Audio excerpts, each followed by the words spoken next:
할렐루야.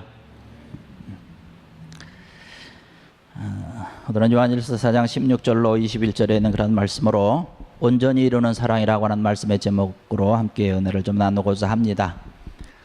예수님의 12제자가 있는데 예수님의 12제자 중에서 가장 오래 산 사람은 요한입니다. 추정에 의하면 한 90세 이상 산 것으로 추정을 하고 있습니다. 요한의 장수의 비결이 무엇일까라고 하는 것을 좀 생각도 좀 들고요. 특별히 이 요한을 우리가 생각을 하다 보면 요한은 제2인자로서의 역할에 아주 충실했던 사람인 것을 볼 수 있고, 또 더 나아가서 다른 사람을 성공하는데 많이 도우며 또 자기 자신을 오히려 낮추고 낮은 자세에서 섬기는 그런 지혜를 가지고 있었던 그 요한인 것을 생각을 해볼 수 있습니다. 그런데 요한이 본래부터 이러한 사람은 아니었습니다. 예수님의 제자로 처음 발탁되었을 때에 요한의 성격은 말 그대로 아주 한 성격하는 자였습니다. 그래서 우리의 아들이라고 하는 그 별명을 갖고 정말 아주 그 성격대로 아주 화끈했던 그 불같은 사람이었음을 볼 수가 있지요. 다른 사람보다 늘 앞장서야 되고 다른 사람보다 늘 1등을 해야 되는 아주 그 성격을 가지고 있었습니다. 그의 형제 야고보 또한 우리가 생각을 해볼 수 있는데, 그 야고보와 요한에 얽힌 이야기는 우리 성경에서 아주 굉장히 아주 좋은 그런 우리에게 이야기거리가 되고 있습니다. 한날은 야고보와 요한의 어머니가 예수님에게 찾아와서 아주 직접적으로 부탁을 하는 거죠. 말 그대로 청탁을 하는 겁니다. 나중에 하나님 나라가 세워지게 되면 우리 아들 하나는 오른쪽에, 하나는 예수님 좌편에 앉혀주시기를 원합니다 라고 하면서 청탁을 했던 그 엄마의 모습입니다. 아마 성경에서 나오는 가장 최초의 치맛바람을 일으켰던 사람이 아닌가라고 한번 생각을 해봅니다. 그런데 이랬던 요한이 예수님을 만난 이후로 변화됐다는 것이에요. 우리가 신앙생활하고 믿음 생활하면서 가장 중요한 것이 예수님을 만나는 것인데, 예수님을 만나면 모든 것이 다 변화된다는 것입니다. 아주 불같은 성격을 가지고 하나 주의 말씀을 듣지 아니하고 주의 뜻을 따르지 않은 자들을 향해서 저들에게 불의 심판을 내리라고 이야기했던 이 요한이었는데, 예수님을 만난 이후로 이들이 다 요한이 변화되어서 많은 사람을 품어주고 사랑해주는 사랑의 사도가 되었다라고 하는 사실입니다. 그래서 요한을 바라보면서 어떤 신학자는 이렇게 이야기를 합니다. 요한이 요한복음도 썼고 요한 1, 2, 3서를 썼고 또 요한계시록을 썼는데요, 요한복음에 나오는 요한과 요한 1, 2, 3서에 나오는 요한은 다른 사람이다라고 이야기를 할 정도로 아주 굉장히 많이 변했던 것을 볼 수 있습니다. 문체도 달라졌고 거기서 이야기하는 것, 주장하는 것, 모습이 너무나 다르다라고 하는 것이죠. 예수님을 만났을 때 이러한 모습으로 바뀌고 변화됐다라고 하는 사실입니다. 우리가 오늘 이 시간 예배를 드리고 주님 앞에 우리의 모든 것을 다 드리는데, 가장 중요한 것은 이 시간을 통해서, 이 예배를 통해서, 또 이 말씀을 통해서 예수님을 만난다라고 하는 사실입니다. 오늘 이 시간에 참석하신 사랑하는 성도 여러분들, 이 시간을 통해서 예수님을 만나고 또 요한과 같이 바뀌어지고 변화되는 귀한 은혜가 넘쳐나기를 주의 이름으로 간절히 축원합니다. 오늘 이 시간 함께 은혜를 좀 나누고자 하는 것은 이 요한에 대한 이야기를 좀 하면서 요한의 변화된 모습 한 몇 가지를 우리가 생각을 하면서 좀 은혜를 나누고자 합니다. 아까도 말씀드렸지만 요한은요, 철저하게 2인자 의식을 가지고 살았던 사람입니다. 2인자 의식을 갖고 있다고 해서 그 생활과 삶 가운데 불편함이 있었느냐 불행이 있었느냐 그렇잖아요. 그래서 아주 기쁘게 여겼다라고 하는 사실입니다. 원래 극성스러운 어머니 밑에서 아주 1등만 해야 되는, 1등을 하고 남들보다 앞서야 직성이 풀리는 그러한 이 요한의 모습이었는데, 이 사도 요한이 아주 굉장히 많이 바뀌었어요. 여러분, 사도행전 3장에도 말씀을 보면 성전 미문 앞에 앉아서 구걸하던 안진뱅이를 일으키는 그 사건을 기록을 하고 있습니다. 거기 그 사건에도 보면 요한도 그 자리에 있었습니다. 그러나 그 사건의 중심으로 거론되고 있는 사람은 베드로입니다. 베드로가 중심으로 돼서 그 사건뿐만 아니라 사도행전 이후에 실려지는 그런 모든 일들이 베드로 중심으로 바뀌어지고 있다는 것이에요. 요한은 그 옆에서 그냥 도와주는 자로 그냥 이름만 올리고 있을 뿐, 그 요한의 특별한 어떤 뭐 사역이라든가 이러한 것은 기록을 하고 있지 않은 것을 볼 수 있습니다. 그러나 그럼에도 불구하고 요한은 성경에 그렇게 기록되고 있지 않지만 다른 사람들을 돕고 다른 사람들을 성공시키고 다른 사람들이 하나님의 일, 주의 일을 하도록 하는 것을 아주 기뻐하는 자가 되었다라고 하는 사실이죠. 우리가 인생을 살아가면서 이 요한의 모습을 바라봅니다. 우리 인생을 살아가는 이 삶 가운데서 이 땅에 있는 그런 멋진 인생이라고 하는 것이, 우리가 살아가는 이 멋진 인생이라고 하는 것이 과연 어떠한 것일까라고 하는 생각을 해볼 때에 아마 다른 사람들을 돕는, 다른 사람들을 성공하도록 도와주고 섬기는 그 인생이 참 멋있는 인생 아닐까라고 하는 생각을 해봅니다. 베드로도 위대하지만 베드로를 베드로답게 만드는, 그 옆에서 도와주고 조력해주고 사역을 함께 나누는 이 요한도 위대하다라고 이야기를 하고 있는 것이죠. 그렇다고 해서 요한이 앞에 나서서 뭐 사역을 감당할 수 없는 어떤 그런 실력이 모자라느냐, 그것은 절대로 아니라고 하는 것이죠. 사실 누군가를 돕는다라고 하는 것은 그만큼 자기가 가지고 있는 깊이가 있어야 되는 것이죠. 겉으로 보기에는 정말 구부릴 줄 아는 그런 겸손한 인자지만은 속을 따져보면 요한만큼 깊은 자도 없다라고 하는 것이에요.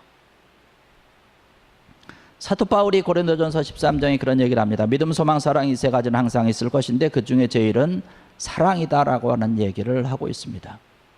그런데 그 사도 바울이 이야기하고 있는 믿음에 대한 이야기, 그 믿음에 대한 성경이 어디에 써 있냐면 요한복음에 기록되어 있습니다. 그리고 소망에 대한 이야기가 바로 요한계시록에 기록되어 있습니다. 사랑에 대한 이야기가 바로 요한 1, 2, 3서에 기록되어 있는 것을 볼 수가 있습니다. 다 이 사도 요한이 기록을 한 것이죠. 그만큼 요한에게는 깊이가 있었다라고 하는 것이죠. 균형 잡힌 그러한 믿음을 가지고 있었다라고 하는 것이에요. 그러나 그럼에도 불구하고 그는 항상 겸손하고 다른 사람들을 먼저 생각하고 세울 수 있는 그러한 사도 요한이 하나님의 큰일을 감당했다라고 하는 것을 우리는 생각을 해볼 수 있습니다. 오늘날 우리가 살아가는 그러한 삶의 모습을 바라보면서 우리가 어떠한 이 세상 속에 살아가고 있습니까? 항상 1등을 해야 된다는 것이에요. 다른 사람보다는 내가 좀 앞서야 된다는 것입니다. 항상 잘 되는 쪽에 서야 되고, 미치거나 혹은 손해본다고 생각이 되면 아주 참을 수 없는 사람들로 가득 찬 오늘날의 세상이라고 하는 것이죠. 우리 주변의 모습이 그렇다는 것이에요. 우리 또한 그러한 모습으로 지금도 살아가고 있고, 이러한 시대에 바로 이 요한의 모습은 우리가 정말 많이 본받아야 될 모습이 아닌가 생각을 해봅니다. 다른 사람을 세우는 인생, 또 다른 사람을 성공하도록 돕는 그 인생이 정말로 멋진 인생이라고 하는 것이죠. 우리가 살아가면서 나 혼자 살아갈 수는 없습니다. 다른 사람과 함께 도우며 어울리면서 살아가는 것이죠. 우리가 많은 사람들을 만나게 됩니다. 내 인생과 내 삶 가운데서 많은 사람들을 만나게 되는데, 그 많은 사람들 가운데 여러 사람을 만나다 보면 가끔씩 조금은 아주 까다로운 사람을 만나기도 하죠. 아주 성격이 좋지 못한 사람들도 만나기도 합니다. 그런데 그러한 사람들을 만나는 것에 대해서는 하나님의 깊은 뜻이 그곳에 있다는 사실을 우리는 깨달아야 됩니다. 하나님께서 그러한 사람들을 나에게 붙여주셔서 나와 함께 어울려서 살게 만드시는 것은 하나님께서 주신 비전을 이루라고 하는 것이에요. 하나님께서 나에게 주신 비전이라고 하는 것은 나 혼자서 성취할 만큼의 비전이 아니라고 하는 것 사실입니다. 나 혼자서 이루어낼 만한 어떤 그러한 작은 비전을 주시는 하나님은 아니라고 하는 사실이에요. 하나님께서 주시는 비전이라고 하는 것은 반드시 돕는 자들, 여러 사람들과 함께 어울려서 시물합하고 서로 돕고 섬기는 그러한 모습을 통해서 이루어질 수 있는 그러한 비전을 하나님께서는 우리에게 주신다라고 하는 사실입니다. 그렇기 때문에 우리가 나만 옳다고 주장하는 것이 아니라 다른 사람의 주장도 듣고 다른 사람도 또한 인정하고 함께 힘을 모아서 달려가는 것이 그만큼 중요하다라고 하는 것이죠. 성경에 기록된 대로 강한 자가 세상을 차지하는 것이 아니라 요한처럼 온유한 자가, 섬길 줄 아는 자가 땅을 차지한다라고 하는 말씀입니다. 오늘 이 자리에 참석하신 사랑하는 성도 여러분들, 우리가 2인자로 살아간다는 것, 또 다른 사람을 도우면서 섬기면서 살아간다는 것이 오늘날 우리가 살아가는 이 현실 가운데서 좀 힘들 수도 있습니다. 불편할 수도 있습니다. 그러나 함께 달리면서 서로 돕고 사랑을 이루는 귀한 여러분들 되시기를 주의 이름으로 간절히 축원합니다. 그 다음에 우리가 생각을 해볼 수 있는 것이 뭐냐면, 요한은 정말 사랑이 넘치는 사람이었다라고 하는 사실이죠. 그런데 요한이 어떻게 이렇게 사랑이 넘치는 자가 될 수 있었을까라고 하는 것이에요. 아까도 말씀드렸지만 주의 말씀을 전하는 것을 용납하지 않는 사람들, 그 동네를 바라보면서 저들에게 하늘의 심판을 좀 내렸으면 좋겠다고, 불로써 심판하면 좋겠다라고 그러한 마음을 품고 있었던 사람이라고 하는 사실이죠. 그런데 요한이 어떻게 사랑의 사도로 변될 수 있었을까? 여러분, 고기도 먹어본 사람이 먹는다고 사랑도 받아본 사람이 사랑할 수 있다라고 하는 사실이죠. 성경을 바라보면, 또 여러 가지 문헌들을 보면 예수님께 가장 사랑을 많이 받은 사람이 바로 이 요한이었습니다. 본인이 요한복음을 통해서도 그렇게 기록을 하고 있고요.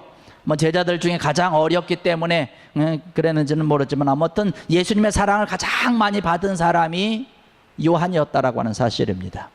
우리도 예수님의 사랑, 주님의 사랑, 하나님의 사랑을 참 많이 받을 수 있도록 해야 될 것이에요.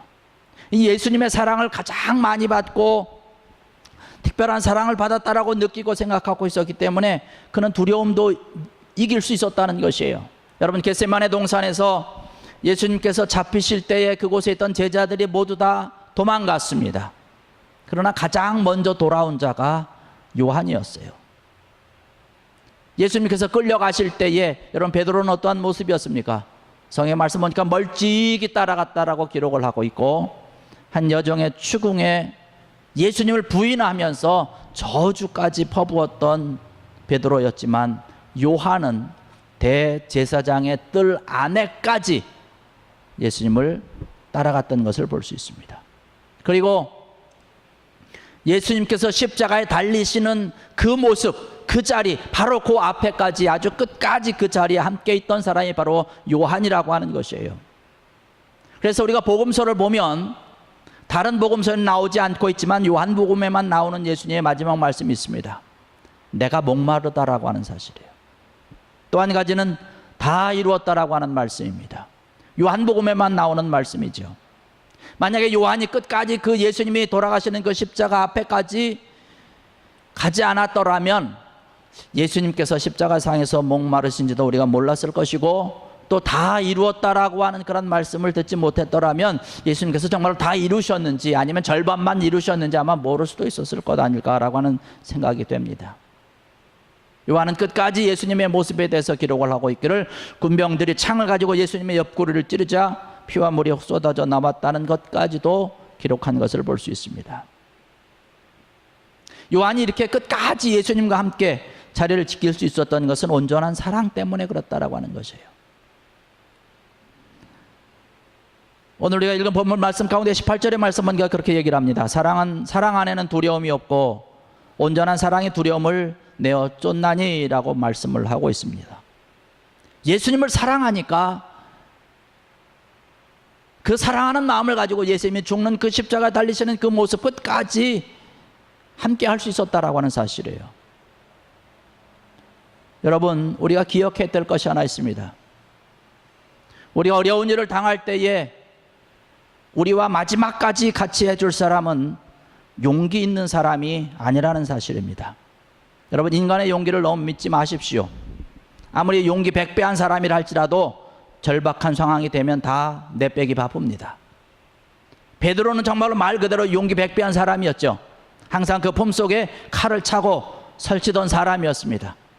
그래서 예수님이 잡히시던 겟세마네 동산에서도 칼을 빼들고 내가 예수님을 지키겠습니다라고 앞에 나섰던 사람인데, 근데 그 용기가 끝까지 가지 못했다고 하는 사실이에요. 아주 다급한 상황이 되니까 서둘러서 다 도망갔습니다. 예수님이 잡히게 되니까 그 화가 자기에게 미칠까 해서 그 어렵고 힘든 그런 자리를 다 서둘러서 떠났던 것을 볼 수 있어요. 마지막까지 남는 사람은 용기 있는 사람이 아니라 사랑이 있는 사람이라는 사실입니다.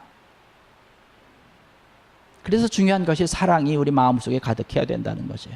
하나님의 사랑을 우리가 받고 예수님의 사랑을 받고 우리의 사랑이 풍성해지고 정말로 사랑하면 그 사랑하는 사람 옆에 끝까지 책임지고 있는 것이에요. 예수님을 사랑했기 때문에 그 자리까지 끝까지 그 자리까지 가서 예수님을 바라보면서 죽는 그 마지막 순간까지도 함께 했던 것을 바라볼 수 있습니다.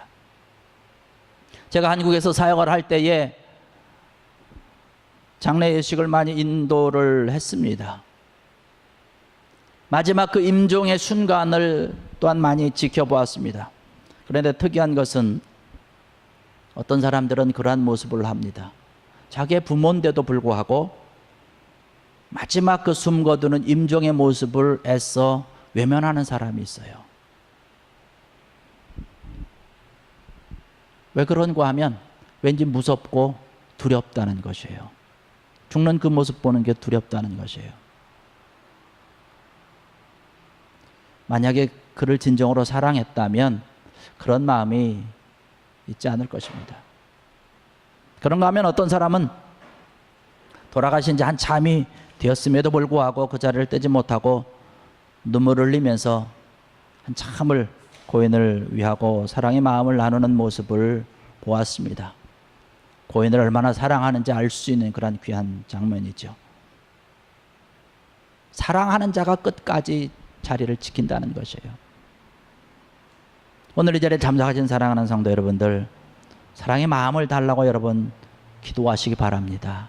그래서 여러분 자신을 사랑하시고 우리 주변에 있는 옆에 있는 사람들을 사랑하시고 교회를 사랑하게 해달라고, 그래서 그 사랑으로 끝까지 함께 할 수 있게 해달라고 기도하는 귀한 여러분들 되시길 바랍니다.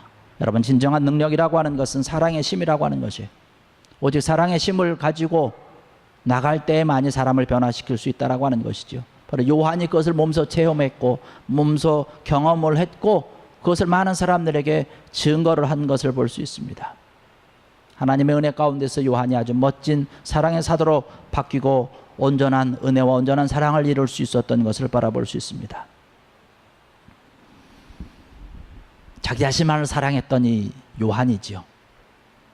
나만을 생각하고 다른 사람의 모습에는 아랑곳하지 않았던 이 요한이 예수님을 만난 이후에 정말로 다른 사람을 진정으로 섬기고 진정으로 사랑하는 그런 사랑의 사람으로 온전한 사랑을 이루고 변화되었다라고 하는 것을 여러분 기억하시고 오늘 이 자리에 참석하신 사랑하는 성도 여러분들, 여러분의 마음과 심령 가운데 하나님의 사랑을 위해서 끊임없이 기도하시고 하나님 앞으로 더욱더 가까이 나감을 통해서 정말 요한과 같이 섬김과 또 사랑을 온전히 이루어 세상을 세우고 하나님의 나라를 세우는 믿음의 여러분들 되시기를 주의 이름으로 간절히 축원합니다. 기도드리겠습니다. 할렐루야. 아버지 하나님, 은혜와 사랑을 감사를 드립니다. 오늘 이 시간에도 저들 함께 해주셔서